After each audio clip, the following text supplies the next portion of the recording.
Morning all of you.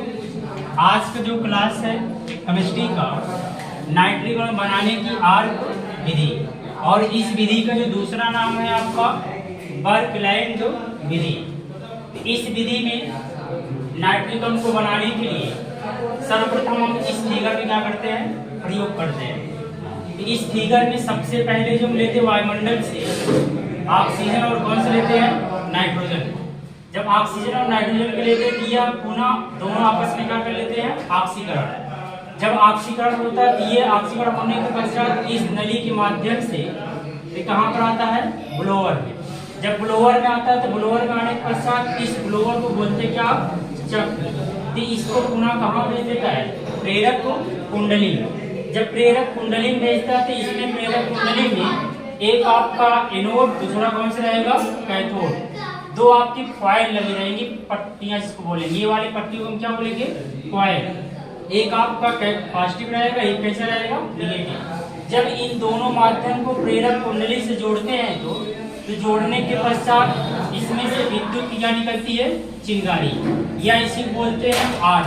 क्या बोलेंगे, arc. तो ये नाइट्रिक ऑक्साइड को पूर्ण रूप से क्या कर देते हैं, गर्म कर देते हैं। तो गर्म करने के पश्चात इसकी वाष्प पुनः कहाँ पहुँचती है, कूलर में। जब इस कूलर के बॉक्स में आती है तो आने के पश्चात यहाँ पर क्या हो जाएगा, ठंडा हो जाता है। तो ठंडा होने के पश्चात यह पुनः इस नली के माध्यम से बॉयलर में आता है, जहाँ पर इसको पुनः फिर क्या करते हैं, हीट करते हैं।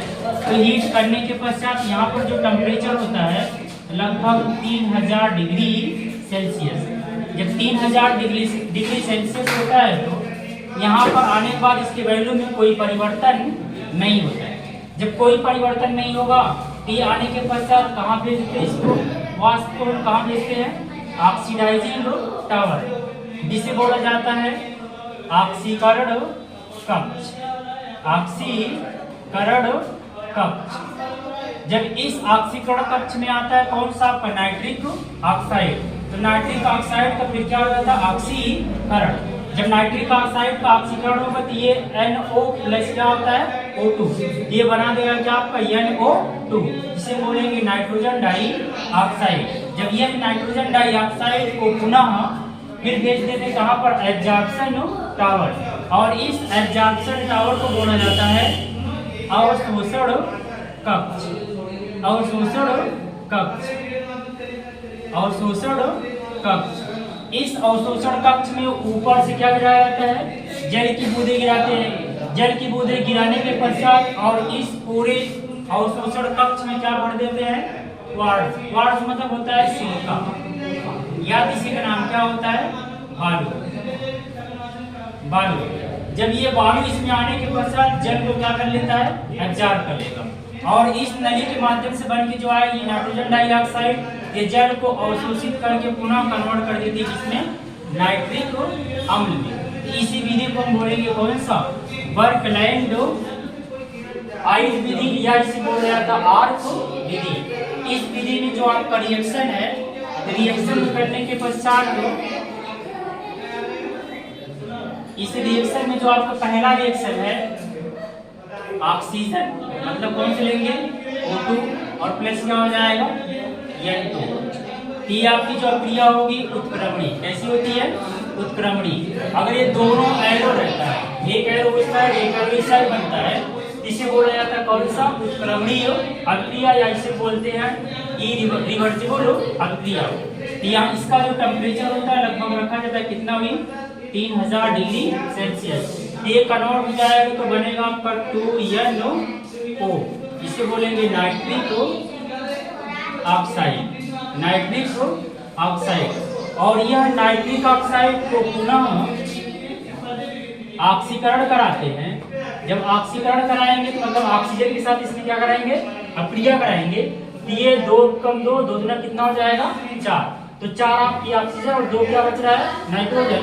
ये बनाएगा आपका 2NO2, जिसे बोलेंगे नाइट्रोजन डाई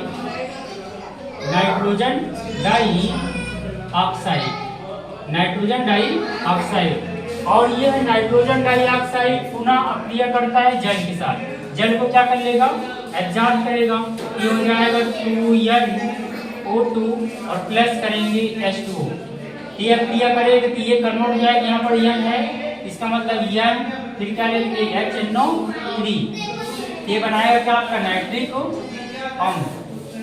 जब नाइट्रिक अम्ल बनता है इसमें बचेगा आपका एक H, यहाँ पर होगा एक H बच रहा आपका, फिर एक N हुआ तो एक N यहाँ पर एक N बचेगा, फिर 3 ऑक्सीजन तो 2 दूना 4 है 5, अभी 2 ऑक्सीजन बच रही है, यहाँ से निकाल देंगे तो बचेगा आपका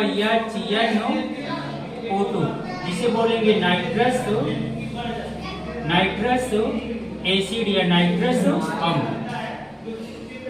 और या इसी का एक दूसरा अगर रिएक्शन लिखना हो तो लिख देंगे 3NO2 प्लस क्या करेंगे H2O, प्लस क्या करेंगे H2O।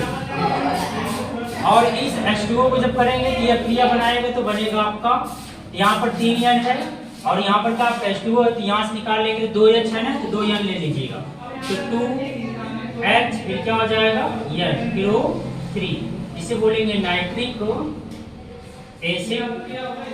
और फिर प्लस पुनः करेंगे दूसरा जो बचेगा इसमें आपका, यहाँ पर एक N बचेगा और क्या बचेगा N, यहाँ पर O बच रहा है, एक N बचेगा, क्या बचेगा O, प्लस निकाल देंगे क्या आपका नाइट्रिक ऑक्साइड।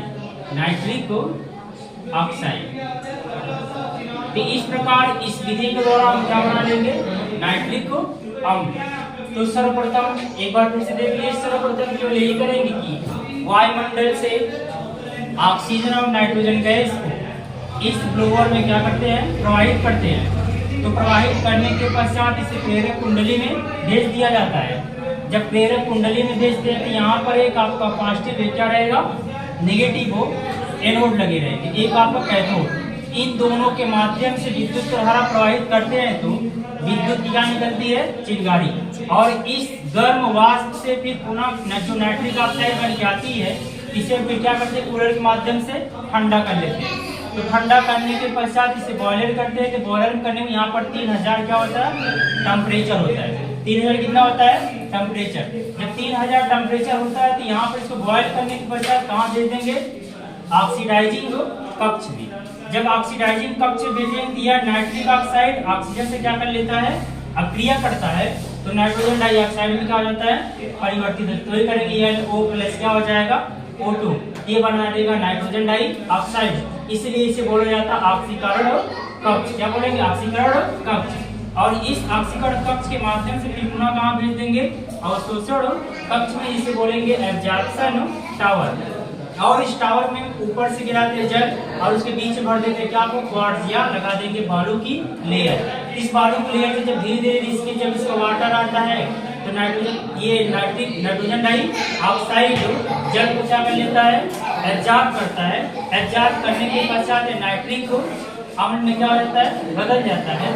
इस प्रकार ये जो विधि है कौन सी आपकी, नाइट्रिक अम्ल बनाने की आर्क विधि, या तो क्या आपका है बर्कलैंड विधि।